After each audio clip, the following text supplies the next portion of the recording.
Bapak, Ibu, dan saudara yang dikasih Tuhan, salam Patundilan. Bapak, Ibu, pada masa raya Prapaskah ini, kita akan membaca dan merenungkan firman Tuhan. Dan yang mendasari dari renungan kita di masa Prapaskah ini, tema yang diangkat oleh pancaran air hidup adalah anak-anak Allah. Sedangkan dasar dari bacaan kita malam ini diambil dari 1 Yohanes pasal 2 ayat 18 sampai dengan 29. Namun sebelum kita membaca firman Tuhan, kita akan berdoa terlebih dahulu memohon pimpinan Tuhan. Kita berdoa.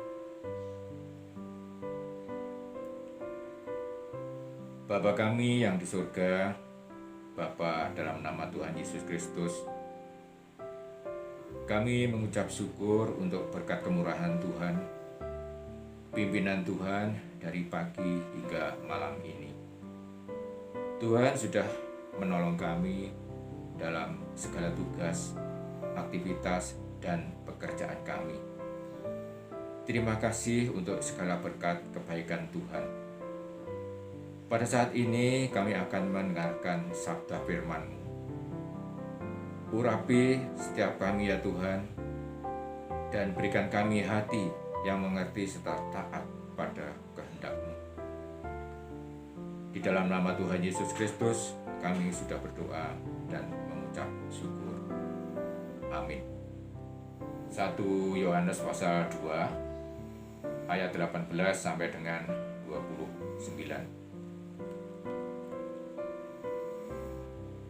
Antikristus. Anak-anakku, waktu ini adalah waktu yang terakhir, dan seperti telah kamu dengar, seorang antikristus akan datang. Sekarang telah bangkit banyak antikristus, itulah tandanya bahwa waktu ini benar-benar adalah waktu yang terakhir. Memang mereka berasal dari antara kita, tetapi mereka tidak sungguh-sungguh termasuk pada kita. Sebab jika mereka sungguh-sungguh termasuk pada kita, niscaya mereka tetap bersama-sama dengan kita. Tetapi hal itu terjadi supaya menjadi nyata bahwa tidak semua mereka sungguh-sungguh termasuk pada kita. Tetapi kamu yang telah beroleh pengurapan dari Yang Kudus, dan dengan demikian kamu semua mengetahuinya. Aku menulis kepadamu bukan karena kamu tidak mengetahui kebenaran, tetapi justru karena kamu mengetahuinya dan karena kamu juga mengetahui bahwa tidak ada dusta yang berasal dari kebenaran. Siapakah pendusta itu? Bukankah dia yang menyangkal bahwa Yesus adalah Kristus? Dia itu adalah antikristus, yaitu dia yang menyangkal baik Bapa maupun Anak. Sebab barang siapa menyangkal Anak, ia juga tidak memiliki Bapa. Barang siapa mengaku Anak, ia juga memiliki Bapa. Dan kamu yang telah kamu dengar dari mulanya, itu harus tetap tinggal di dalam kamu. Jika apa yang telah kamu dengar dari mulanya itu tetap tinggal di dalam kamu, maka kamu akan tetap tinggal dalam Anak dan di dalam Bapa. Dan inilah janji yang telah dijanjikannya sendiri kepada kita, yaitu hidup yang kekal. Semua itu kutulis kepadamu, yaitu mengenai orang-orang yang berusaha menyesatkan kamu. Tetapi di dalam diri kamu tetap ada pengurapan yang telah kamu terima daripadanya. Karena itu, tidak perlu kamu diajar oleh orang lain, tetapi sebagaimana pengurapannya mengajar kamu tentang segala sesuatu, dan pengajarannya itu benar. tidak dusta, dan sebagaimana ia dahulu telah mengajar kamu, demikianlah hendaknya kamu tetap tinggal di dalam Dia.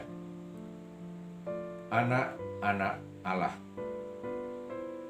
Maka sekarang, anak-anakku, tinggallah di dalam Kristus, supaya apabila Ia menyatakan dirinya, kita beroleh keberanian, percaya, dan tidak usah malu terhadap Dia pada hari kedatangannya. Jikalau kamu tahu bahwa Ia adalah benar, kamu harus tahu juga bahwa setiap orang yang berbuat kebenaran lahir daripadanya. Amin.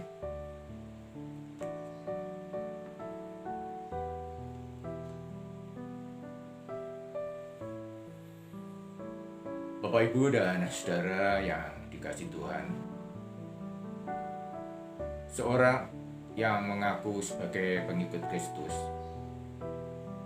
itu harus bisa mewujudkan hidup yang seperti anak Allah yang sesungguhnya.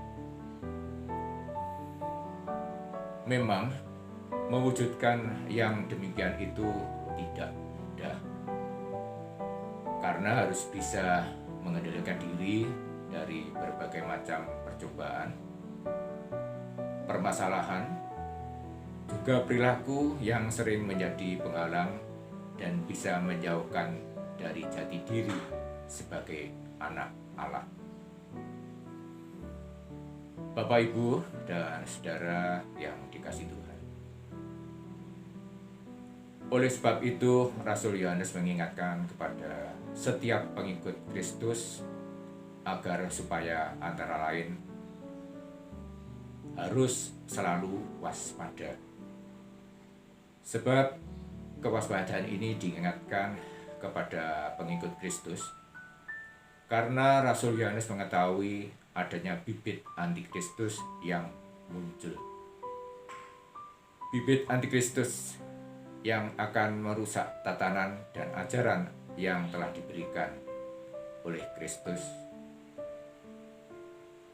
Harus selalu ingat, peringatan ini menjadi sesuatu yang penting, karena pengikut Kristus yang sudah lupa dengan jati diri hidup sebagai anak Allah.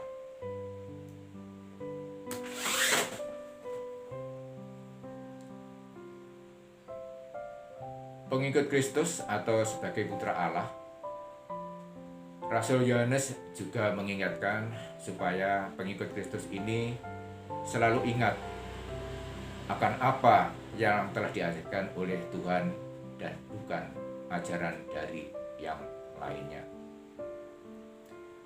Bapak, Ibu, dan saudara yang dikasihi Tuhan, salah satu wujud yang bisa dilihat dari mereka yang menjadi anak Allah di masa Prapaskah ini, yaitu menjadi saat yang baik bagi kita bersama-sama mengetahui apakah kita sudah pantas disebut sebagai seorang yang layak disebut sebagai anak Allah. Di dalam hal apa kehidupan kita yang sudah layak disebut sebagai anak Allah? Kalau dalam kehidupan kita belum ada sama sekali perilaku seperti yang diajarkan Kristus, lalu kita ini sebetulnya menjadi pengikut siapa? Bapak, Ibu, dan saudara yang dikasihi Tuhan,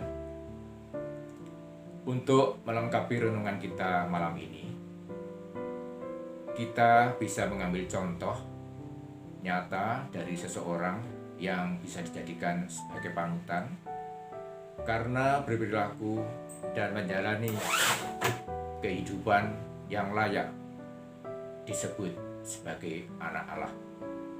Seperti di dalam Matius pasal 1 ayat 18 sampai dengan 25. Namun saya akan membacanya pada ayatnya yang ke-19 saja untuk menyingkat waktu, dan ayat selebihnya Bapak dan Ibu Saudara bisa membacanya sendiri. Yang demikian bunyinya, karena Yusuf suaminya seorang yang tulus hati, tidak mau mencemarkan nama istrinya di muka umum. Itu ia bermaksud menceraikan dengan diam-diam. Bapak, Ibu, dan Saudara yang dikasihi Tuhan, dari bacaan ini Alkitab memperlihatkan kepada kita tentang Yusuf yang penuh integritas. Ia adalah suami yang bertanggung jawab, baik itu di hadapan Tuhan juga pasangannya. Ia begitu tulus hati untuk tidak mau mencemarkan nama tunangannya Maria. Ia tidak mengambil kesempatan untuk mencela dan menjauhkan pasangannya, tetapi berusaha keras menjaga nama baik Maria. Bagaimana dengan pasangan-pasangan Kristen masa kini?